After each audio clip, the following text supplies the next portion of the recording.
Hi guys, welcome to our channel Dev with மாம்.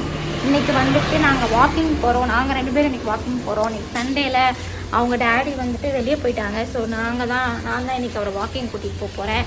அப்படியே நம்ம பேசிகிட்டே போகலாம். ஓகேவா? போகலாமா? வாக்கிங் போகலாமா? யாரெல்லாம் எங்கள் கூட வாக்கிங் வரா? வாக்கிங் போனால் ஸ்லிம் ஆயிரும், பாடி வந்து வெயிட் லாஸ் பண்ணுறவங்களாம் வாக்கிங் போங்க நல்லது அப்படின்னு சொல்லியிருக்காங்க. பட் நான் என்ன தான் வாக்கிங் போனாலும் நம்ம உடம்பு குறையவே மாட்டேங்குது ஃப்ரெண்ட்ஸ். அது ஏனே தெரில. ஏதாவது டிப்ஸ் இருந்தால் சொல்லுங்கள் எனக்கும். நீங்கள் யாராவது வெயிட் லாஸ் பண்ணிகிட்ருக்கீங்க அப்படின்னா கண்டிப்பாக எனக்கு டிப்ஸ் சொல்லுங்கள். அதே மாதிரி அதாவது எக்ஸசைஸ் தான் பண்ணுமா இல்லை சாப்பாடு எந்த மாதிரி சாப்பிட்லாம் அப்படின்றதும் யாராவது பண்ணிகிட்டு இருந்தீங்கன்னா சொல்லுங்கள், எனக்கு யூஸ்ஃபுல்லாக இருக்கும். ஸோ நாங்கள் போயிட்டுருக்கோம் ஃப்ரெண்ட்ஸ். ரொம்ப ஜாலியாக இருக்கார். வாக்கிங் போகணுன்னா போதும், எந்திரிச்சோம்னே வாக்கிங் போயிடணும். இன்றைக்கி லேட்டாக தான் நாங்களாம் எந்திரிச்சோம். சண்டேனால கொஞ்சம் லேட் ஆகிடுச்சு எந்திரிக்கிறதுக்கு. ஆக்சுவலி நான் வந்து ஒரு சோத்து மூட்டை, சாப்பாடுனா போதும், சோறு தான் 3 நேரம் சோறு கொடுத்தா கூட சாப்பிடுவேன். ஸோ அதனால் கூட வெயிட் லாஸ் ஆகாமல் இருக்கலாம். செகண்ட் பேபி அப்போலாம் பயங்கர வெயிட்டு போட்டுட்டேன் ஃப்ரெண்ட்ஸை. செகண்ட் பேபி பிறந்தப்போ வந்து கிட்டத்தட்ட ஒரு 65-70 கிலோ கிட்ட வந்திருந்தேன். அதுக்கப்புறமா நம்ம ஃபீட் பண்ணுறதுனால கொஞ்சம் கொஞ்சமாக அப்படியே குறைஞ்சிருச்சு. சூடாக இருக்க போகுதுடா, எப்படி இதில் உட்கார போகிற? செம்ம வெயில் அடிக்கி. இதில் வேறு வாக்கிங் வரணும்னு கூப்பிட்டு சூடாக வேறு இருக்கேடா. உட்காந்துருவியா? அங்கே போகலாமா? வரமாட்டியா? சுடுதில்ல? சுடலை இல்லையா? சுடலையா? இங்கே சுடலை. சரி, ஓகேப்பா, நீ ஆடுப்பா.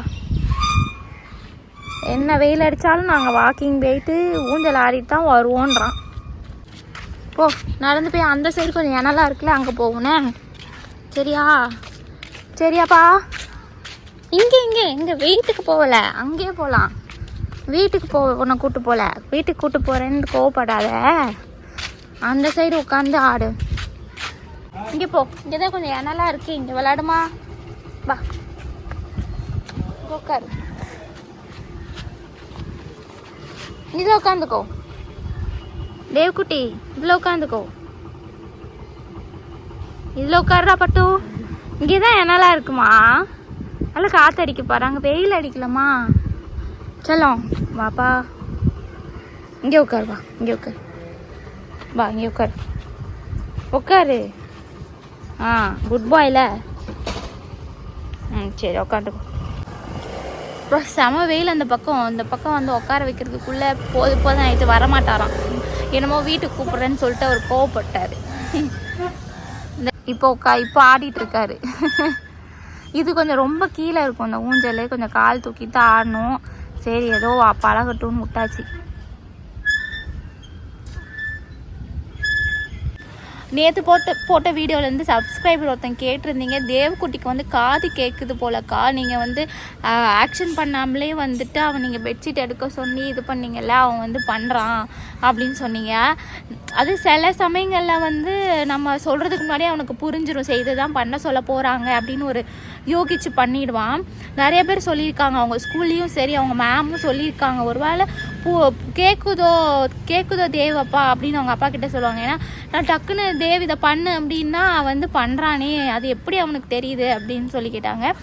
நாங்களும் வந்து நிறையா வாட்டி அந்த இது பண்ணியிருக்கோம் ஃப்ரெண்ட்ஸ். எங்களுக்கும் அந்த மாதிரி தோணியிருக்கு. அதனால தான் நான் வந்து அவங்க கிட்ட போய் கூட தேவ்மா, செல்லம், தங்கம் என்னென்னமோ கூப்பிட்டு பார்ப்பேன், ஒரு ரியாக்ஷன் இருக்காது. ஸோ அது வந்து ஒரு கோஇன்சிடென்ஸில் கூட அவன் பண்ணலாம். சில சமயங்களில் நிறைய பேர் டக்குன்னு அந்த இது வந்து அவனுக்கு பண்ணிவிடுவான். ஏன்னா அடுத்து அதான் பண்ண சொல்ல போவாங்க அப்படின்றது ஓரளவுக்கு அவனுக்கு தெரியும். ஸோ அதனால் நம்ம அதை இது பண்ணால் அதுதான் பண்ணணுன்றதுனால அதை ஆக்ஷன் அந்த இதை பண்ணிடுறான்னு நினைக்கிறேன். பட் ஆனால் காது வந்து உண்மையிலே கேட்கல ஃப்ரெண்ட்ஸ். நாங்கள் வந்து நிறைய டெஸ்ட் ரிப்போர்ட் அதான் சொல்லுது. நாங்களும் வீட்லேயும் டெஸ்ட் பண்ணி பார்த்துருக்கோம். நிறைய வாட்டி வந்து போய் கிட்ட போய் பேசுகிறது, இது பண்ணுறது, அது மாதிரி பண்ணுவோம். அப்போல்லாம் ஒரு ரியாக்ஷன் இருக்குது. திடீர்னு என்னைக்காவது ஒரு நாள் வந்து டக்குன்னு ரியாக்ட் பண்ணுவான் இந்த மாதிரி. தேவ்மா, தேவ்குட்டி, தேவ் செல்லம், என்ன பண்ணுறீங்க?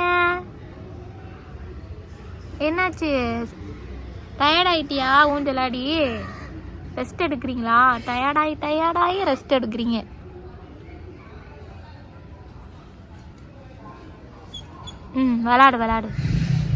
விளாடு நம்ம கிளம்பிடலாம். ஆக்சுவலி இன்றைக்கி vlog வந்து என்ன எடுக்கலாம், லவ் ஸ்டோரி பார்ட் 2 சொல்லிடலாம், அதை பற்றி சொல்லிடலான்னு தான் எடுத்தோம்.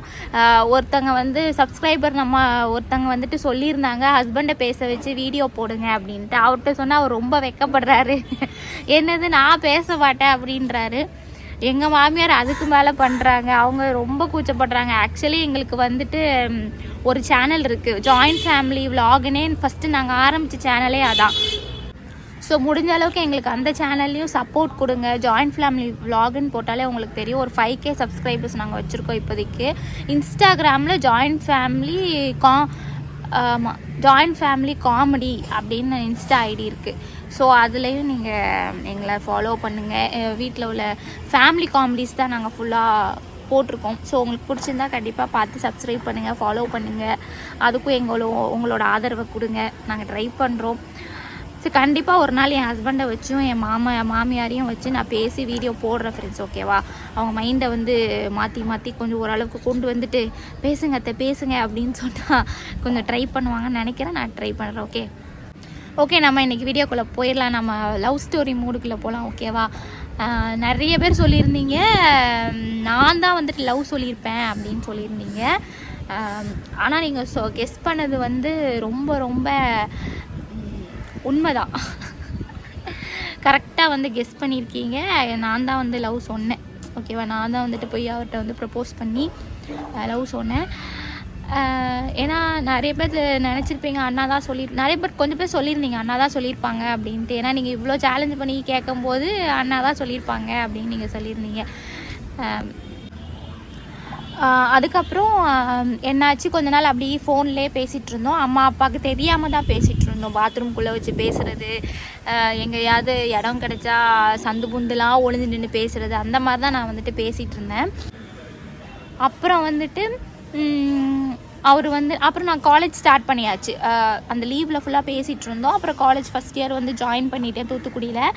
அங்கே வந்து நாங்கள் ஜாயின் பண்ணிட்டு காலேஜ் பஸ் வரும், காலேஜ் பஸ்ஸில் தான் அனுப்புவாங்க. ஸ்கூல் படிக்கும்போதும் ஸ்கூல் பஸ்ஸு, காலேஜ் படிக்கும்போதும் காலேஜ் பஸ்ஸு. அப்படியே வீட்டில் முன்னாடி ஏறினோமா, காலேஜில் போய் இறங்கினோமா, திரும்ப காலேஜ் வாசலில் ஏறினோமா, வீட்டு முன்னாடி வந்து இறங்கினோமா, அப்படியே தான் போயிட்டு இருந்துச்சு. வேறு எதுவுமே எனக்கு தெரியாது. வெளியெல்லாம் போனதும் கிடையாது. தனியாக வந்து போக தெரியாது. பஸ் ஏறி வந்து போகவும் தெரியாது. அந்த அளவுக்கு ஒரு ரொம்ப விவரம் இல்லாத பொண்ணாக வந்து தான் இருந்தேன். வந்து அந்த டைமில் விவரம் கொஞ்சம் கம்மி தான், ரொம்பவே கம்மி. கொஞ்சம் இல்லை, ரொம்பவே விவரம் கம்மி தான். ஏன்னா வெளியவே விட மாட்டாங்க. எதுனாலும் கொஞ்சம் சேஃப்டியாகவே வந்து இது பண்ணிகிட்ருப்பாங்க. ஏன்னா அண்ணன்மார்கள் 3 பேரில் முக்குக்கு ஃப்ரெண்டு பிடிச்சி வச்சுருப்பாங்க. தூத்துக்குடி ஊரே ஃப்ரெண்டாக தான் இருக்கும். எங்கே நம்மளை பார்த்தாலும் தெரிஞ்சிருமா, அதனால நம்மளால் எங்கேயும் நம்ம போக மாட்டோம். பட் இருந்தாலும் அந்த ஊருங்களில் வந்து தெரிஞ்சிடும்ல, இவங்களோட பொண்ணு தான், இவங்களோட தங்கச்சி தான் அப்படின்றது வந்து ஈஸியாக வந்து கண்டுபிடிச்சிருவாங்க. நம்ம ரோட்டில் சும்மா நடந்து போய் எங்கள் பக்கத்தில் போனால் கூட ராணி மவளா இது ஏம்மா எப்படி இருக்க அப்படிம்பாங்க. அப்புறம் சதீஷ் தங்கச்சி, ரமேஷ் தங்கச்சி அது ஏம்மா அப்படியே இருக்கியம்மா உங்கள் அம்மா மாதிரியே, அந்த மாதிரி டக்குன்னு கண்டுபிடிச்சிருவாங்க. நம்ம என்னத்தை மறைச்சாலும் அந்த மண்டை மேலே உள்ள கொண்டையை மறைக்க முடியாது. அப்புறம் காலேஜ் போயிட்டு அங்கேயும் வந்துட்டு யார்கிட்டயா திருட்டுத்தனமாக ஃபோன் யாராவது வச்சுருப்பாங்கல்ல. அங்கே வந்து லேடிஸ் காலேஜ் தான், யாரும் ஃபோன் அலௌடு கிடையாது. பட் சில பேர் வந்து வச்சுருப்பாங்க, தெரியாமல் யூஸ் பண்ணிகிட்ருப்பாங்க. ஸோ அவங்கக்கிட்ட வாங்கி ஃபோனை பேசுகிறது, மெசேஜ் அனுப்புறது, அந்த மாதிரிலாம் கேடி வேலைலாம் பண்ணிகிட்டு இருந்தேன். அப்புறம் வந்துட்டு அவர் வந்து உன்னை பார்க்கணுன்னு ஆசைப்பட்றேன் அப்படின்னு சொல்லிட்டு வெளியே போகலாம் அப்படின்னு கூப்பிட்டுருந்தாரு. எனக்கு செம்ம பயம். என்னது வெளியே எங்கே போகிறது, எனக்கு இடமே தெரியாது, எதுவுமே தெரியாது எனக்கு அப்படின்னு. நீ பஸ் ஸ்டாண்டு மட்டும் வாமா, பஸ் ஸ்டாண்டு கூட உனக்கு வர தெரியாது, பஸ் ஸ்டாண்டுக்கு வா, நான் சென்னையிலேருந்து ட்ரெயினில் வந்துட்டு இங்கே ஸ்டேஷன்லேருந்து பஸ் ஸ்டாண்டுக்கு வந்துடுறேன், நீ அங்கேருந்து நம்ம போகலாம் அப்படின்னு சொன்னார். சரின்னு சொல்லிட்டு அவர் என்ன பண்ணார், திருநெல்வேலி போகலாம், தூத்துக்குடி தானே உங்களுக்கு கஷ்டமாக தெரிஞ்சிரும்னு பயப்படுற, திருநெல்வேலி போகலாம் அப்படின்னு சொன்னார். என்னது திருநெல்வேலிக்கா? ஐயோ, உண்மையிலே வந்து செம்ம பயம் ஃப்ரெண்ட்ஸ். ஏன்னா வீட்டை விட்டு வெளியே போகல, ஊர் உலகம் தெரியாது. எவ்வளோ தைரியமாக அப்போ வெளியே போயிருப்பேன்னு நீங்கள் யோசிச்சு பாருங்கள். அவ்வளோ லவ் பண்ணால் தைரியம் வருமாமா சொல்கிறதும் தைரியம் வரும்னு சொன்னது வந்து உண்மைதான் போல். தைரியம் வந்துச்சு. அப்புறமா போயிட்டு திருநெல்வேலிக்கு போனோம். திருநெல்வேலிக்கு போயிட்டு படம் பார்க்கலாம் அப்படின்னு சொல்லிட்டு ஒரு தியேட்டருக்கு கூட்டிகிட்டு போனாங்க. அப்படியும் வந்து என்ன படம் பார்த்துருப்போம் நீங்கள் எதிர்பார்க்குறீங்க, என்ன படம் நாங்கள் பார்த்துருப்போம் அப்படின்னு வந்து கமெண்ட்டில் சொல்லுங்கள், ஓகேவா? எந்த டைமு இயர் வந்து 2009 10 கரெக்டாக எனக்கு தெரியல. அந்த டைமில் தான் வந்துட்டு நாங்கள் போயிருந்தோம். படம் பார்த்திங்கன்னா ஆக்ஷன் படமும் கிடையாது. யார் நடிச்சிருப்பா அந்த படத்தில்? சித்தார்த் நடிச்சிருப்பாங்க. ஸோ என்ன படமாக இருக்குன்னு நீங்கள் கெஸ் பண்ணி சொல்லுங்கள். சும்மா ஒரு ட்ரை தான். நீங்கள் சொல்கிற படம் வந்து கரெக்டாக அப்படின்னு நான் பார்ப்போம். ரொம்ப ஓவராக பண்ணிட்டு நினைக்காதீங்க. உங்களுக்கு இந்த படமாக தான் இருக்கும் அப்படின்னு நினச்சிங்கன்னா சொல்லுங்கள். நான் நெக்ஸ்ட் வீடியோவில் அந்த படம் பேர் சொல்கிறேன், ஓகேவா? ஸோ இப்படியே போயிட்டு இருந்தது. அந்த டைமில் வந்து அவங்க வந்து ஒர்க் பண்ணிகிட்டு இருந்தாங்க. என் ஹஸ்பண்ட் வந்துட்டு ஒர்க் பண்ணிட்டு இருந்தாங்க. திரும்ப அவங்க வந்து நான் பாம்பேக்கு போகிறேன், ஒர்க் பண்ண போகிறேன் அப்படின்னு சொல்லிட்டு இருந்தாங்க. சரி ஓகே அப்படின்ட்டு அவங்க நம்ம ஃபோனில் பேசிக்கலாம் அப்படின்னு சொல்லிட்டு இருந்தோம். அப்புறம் அவங்க பாம்பே போயிட்டு திருப்ப கொஞ்ச நாளில் வந்துட்டாங்க. அங்கே வந்து ஒர்க் பண்ணிவிட்டு சென்னையிலே கேட்டு வந்துட்டாங்க. ஸோ சென்னையிலே பண்ணிகிட்டு இருந்தாங்க. ஸோ அப்புறம் இன்னொரு தடவையும் வந்தாங்க என்னை பார்க்குறதுக்காக. இன்னொரு தடவை வரேன், அவனை பார்க்கணும் அப்படின்னு சொல்லியிருந்தாங்க. சரி, அவங்களுக்கு தான் செலவு, ட்ரெயின் ஏறி திருப்பி இங்கே வரணும் போகணும், அலைச்சல் வேறு, எதுக்கு வரீங்க, வேண்டாம் நம்ம வந்து ஃபோன்லேயே பேசிக்கலாம் அப்படின்னு சொன்னாலும் அவங்க கேட்கலன்னு. இல்லை நான் வரேன் ஒரே ஒரு தடவை வந்துடுறேன் அப்படின்னு சொல்லிட்டு திருப்பி வந்தார். திருப்பி வந்துட்டு சரி, அப்பயும் அதே திருநெல்வேலி தான். ஏதோ வேறு ஏதோ படம் பார்த்தோன்னு நினைக்கிறேன். என்ன படம் ஞாபகம் இல்லை. அது என்ன படம் தெரில. ஃபஸ்ட் டைம் பார்த்த படம் தான் எனக்கு ஞாபகம் இருக்குது. ஸோ அப்படியே போயிட்டு இருந்துச்சு ஃப்ரெண்ட்ஸ். அப்படியே கொஞ்சம் நாள் அப்படியே போயிட்டு இருந்துச்சு. அது நெக்ஸ்ட்டு கொஞ்ச நாளில் வந்து வீட்டில் டவுட் வந்துருச்சு. என்ன இவ எப்போ பார்த்தாலும் ஃபோனை நோண்டிகிட்டு இருக்கா, இது பண்ணிகிட்டு இருக்கா அப்படின்ட்டு வீட்டில் டவுட் வந்துச்சு. அம்மாவுக்கும் டவுட்டு, அப்பாவுக்கும் டவுட்டு. அவனே அப்பா வந்து ரொம்ப கேட்க மாட்டாங்க. சட்டுன்னு இது கிடையாது, ரொம்ப ஸ்ட்ரிக்ட்டு கிடையாது. அப்பா பார்க்க ஸ்ட்ரிக்ட்டு, பட் பொண்ணை வந்து ரொம்ப திட்ட மாட்டாங்க, அடிக்க மாட்டாங்க. அம்மானா வெளுத்து வாங்கிடுவாங்க, தொடப்பக்கட்டை பிஞ்சிரும், அந்த அளவுக்கு வந்து திட்டுவாங்க. அதே சமயம் கெட்ட வார்த்தை பயங்கரமாக போடுவாங்க. அம்மா வந்துட்டு வாயில் திறந்தாலே கெட்ட வார்த்தை தான். சொர்ணாக்கா ரேஞ்சில் இருப்பாங்க அம்மா. அப்படி ஒரு அம்மாவை வச்சுட்டு நீ இவ்வளோ தைரியமாக பண்ணியிருக்கனா நீ எப்படியப்பட்ட ஆளாக இருப்ப அப்படின்னு நீங்கள் நினைப்பீங்க. ஊரில் நமக்கு வந்து செம்ம நல்ல பேர் ஃப்ரெண்ட்ஸ். வந்து லத்தானா ரொம்ப நல்ல பொண்ணு, எதுனாலும் சொல் பேச்சு கேட்டுப்பா, எதுனாலும் பண்ணுவா. அதனால நம்ம நல்ல பேர் வாங்கி வச்சுருந்தோம். அதனால் யாரும் வந்து டக்குன்னு நம்மளை வந்து நம்ப மாட்டாங்க. இவ லவ் பண்ணுறா அப்படின்றத சொன்னால் கூட யாரும் நம்ப மாட்டாங்க. அந்தளவுக்கு வந்து நல்ல பேர் வாங்கி வச்சுட்டு இருந்தேன். ஆனால் நாங்கள் வெளியே போகிறப்பெல்லாம் வந்து யாருக்குமே டவுட் வரல, யாருக்குமே தெரியலை, சந்தேகம் வந்து வரல. ஃபோனில் வந்து இது பண்ணுறதுனால, மெசேஜ் பண்ணுறது, ஒரு அம்மா ஃபோன் நோண்டிகிட்டு இருக்கிறதுனால அவங்களுக்கு டவுட் வந்துச்சு. அம்மாவுக்கும் அப்பாவுக்கும் டவுட் வந்துச்சு, யார்கிட்ட இது பண்ணிகிட்டு இருக்கா, இது பேசிகிட்டு இருக்கா அப்படின்ட்டு. அப்புறம் அம்மா வந்து கேட்டாங்க, என்ன ஃபோனே நோண்டிகிட்ருக்கேன், எப்போ பார்த்தாலும் என்ன பண்ணிகிட்ருக்க? ஒன்றும் இல்லையம்மா, என் ஃப்ரெண்டு தாம்மா, அப்படி இப்படின்னு சொல்லி நம்ம மழுப்போம், இது பண்ணுவோம், அதே தான் பண்ணிகிட்டு இருந்தேன். ஸோ அம்மா அப்பா கிட்ட வந்து தப்பிச்சுக்கிட்டே வந்துட்டு இருந்துச்சு. ரொம்ப வந்து பெருசாக மாட்டலை, அவங்களும் வந்து பெருசாக இது பண்ணல. அதுக்கப்புறம் வந்து மூத்த அண்ணனுக்கு வந்து அந்த டைம் கல்யாணம் ஆகிட்டு குழந்தை இருந்துச்சு. ஒரு குட்டி, ஆமாம், மூத்த குழந்தை பிறந்துட்டான். மூத்த குழந்தை இருந்தா, ஓகேவா? அவள் கூட வந்து விளையாடுறது, இது பண்ணுறது. அதுக்கப்புறம் ஃபஸ்ட் அண்ணனுக்கும் கல்யாணம் ஆகிடுச்சு, செகண்ட் அண்ணனுக்கும் கல்யாணம் ஆகிடுச்சு. 2 பேருக்குமே குழந்தை இருந்துச்சு.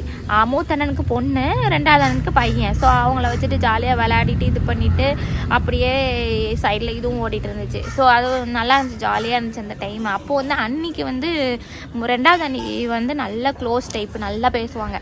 2வது அண்ணி வந்து எனக்கும் சரி, என் ட்வின் பிரதருக்கும் சரி ரொம்ப ரொம்ப பிடிக்கும். மூத்த அண்ணியும் பிடிக்கும். ஆனால் 2வது அண்ணி வந்து கொஞ்சம் க்ளோஸாக பேசுவாங்க, எதுனாலும் நல்லா பேசுவாங்க, ஜோவியெல்லாம் எல்லாமே நல்லா பேசுவாங்க. ஸோ அவங்கக்கிட்ட வந்து எல்லாமே நாங்கள் ஷேர் பண்ணோம். காலேஜில் இது பண்ணோம், அது பண்ணோம். அவனும் வந்து ட்வின் பிரதரும் வந்து சொன்னேன், நாங்கள் இது பண்ணோம், அது பண்ணோன்ட்டு எல்லாம் சொல்லிகிட்டு இருப்பான். பட் இந்த லவ் மேட்ரு வந்து அவங்கக்கிட்டையும் நான் வந்து சொல்லலை. கொஞ்ச நாளுக்கு அப்புறம் அவங்கக்கிட்ட வந்து லைட்டாக போட்டு வச்சுருந்தேன். இந்த மாதிரி மைனி இப்படி அப்படின்னு சொல்லி வந்து கொஞ்சம் போட்டு வச்சுருந்தேன். அவங்களுக்கு என்னது ஏம்மா தாயே, நீ பெரிய குண்டை தூக்கி போடாத, உங்கள் அண்ணனுக்கு தெரிஞ்சுதான் நான் செத்தேன், நான் தான் சப்போர்ட் பண்ணுறேன்னு நினச்சிருவாங்க, அப்புறம் நீ வேறு என்கிட்ட சொல்லிட்ட, உங்கள் அண்ணனுக்கு தெரிஞ்சதுன்னா அவ்வளோதான், எனக்கு கொன்று போட்டுருவாங்க, நீ இதெல்லாம் பண்ணாத அப்படின்னு அவங்க ரொம்ப பயந்துட்டாங்க. வேண்டாமா வேண்டாம் பாப்பா, இதெல்லாம் பண்ணாத, பாப்பான்னு தான் கூப்பிடுவாங்க. வேறு அந்த டைம் எல்லாருமே என்னை பாப்பான்னு தான் கூப்பிடுவாங்க. பாப்பா மாதிரியா இருக்கேன், பாப்பா மாதிரி இருந்துட்டு பீப்பா வேலை பண்ணுற வேலையெல்லாம் பண்ணிகிட்ருக்கேன் கேடித்தனமா. அவங்க அண்ணி வந்து ரொம்ப அட்வைஸ் பண்ணாங்க, வேணாமா, அண்ணனுக்கு தெரிஞ்சால் ரொம்ப பிரச்சனையாயிரும், உங்கள் அண்ணன் 2வது அண்ணனை பற்றி உனக்கு நல்லாவே தெரியும், டெரர் பீஸு, அடி கொன்றுவாங்க உன்னைய, அதனால் பார்த்துக்கோ, அதெல்லாம் வேண்டாம், பெரிய பிரச்சனை ஆகிடுமா, வேணான்னு சொன்னாங்க, நிறைய வந்து சொன்னாங்க. இப்போ நீ என்கிட்ட சொல்லிட்ட, அதுக்கப்புறம் ஃப்யூச்சரில் நான் எனக்கு முன்னாடியே தெரியும் அப்படின்னு உங்கள் அண்ணனுக்கு தெரிஞ்சால் அவ்வளோதாம்மா, உனக்கும் பிரச்சனை எனக்கும் பிரச்சனை, என் வாழ்க்கைக்கு நீ வேட்டு வச்சிருவ போலையே அப்படின்ட்டு அவங்களுக்கு செம்ம பயம். ஐயோ மைனி, நீங்கள் அதெல்லாம் பயப்படாதீங்க மைனி, ப்ளீஸ் மைனி, எனக்கு ஹெல்ப் பண்ணுங்கள், சப்போர்ட் பண்ணுங்கன்னு அவங்கக்கிட்ட வந்து பேசிகிட்டு இருப்போம். அப்புறமா ஒரு நாள் வந்து பயங்கரமாக வெடிச்சிருச்சு, ஓகேவா, செம்ம பயங்கரமாக வெடிச்சிருச்சு. அம்மாவும் அப்பாவும் ஃபோனை வாங்கிட்டாங்க, நான் பேசிகிட்டு இருக்கும்போது அம்மா ஃபோனை பிடுங்கிட்டாங்க. அதுக்கப்புறம் என்ன நடந்துச்சு அப்படின்றத நான் நெக்ஸ்ட் வீடியோவில் சொல்கிறேன் ஃப்ரெண்ட்ஸ், ஓகேவா. ஸோ இந்த வீடியோவை இதோ முடிச்சுக்கிறோம். இந்த வீடியோ பிடிச்சினா லைக் பண்ணுங்கள், ஷேர் பண்ணுங்கள், சப்ஸ்கிரைப் பண்ணுங்கள். பாய் பாய்.